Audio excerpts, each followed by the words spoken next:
নমস্কাৰ বন্ধুসকল, আপোনালোকে চাই আছে চেনেল অপএছটি। আকৌ আজি মই আপোনালোকলৈ লৈ আহিছোঁ কেইটামান মহৎ লোকৰ বাণী। বন্ধু অবিহনে জীৱনৰ অস্তিত্ব বা ক'ত?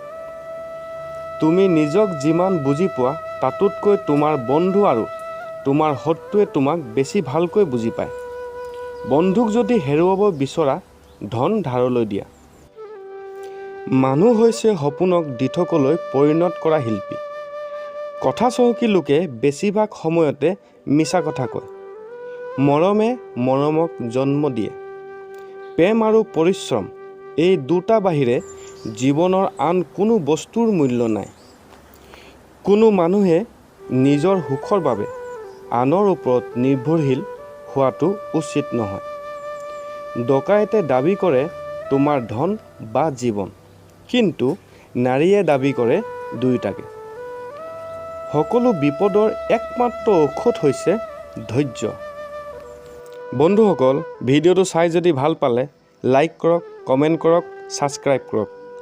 আপোনালোকৰ জীৱন সুখময় হওক, স্বাস্থ্য ভালে থাকক তাৰে কামনাৰে আৰু এটা নতুন ভিডিঅ' লৈ অহা প্ৰতিশ্ৰুতিৰে আজিলৈ আহিলোঁ।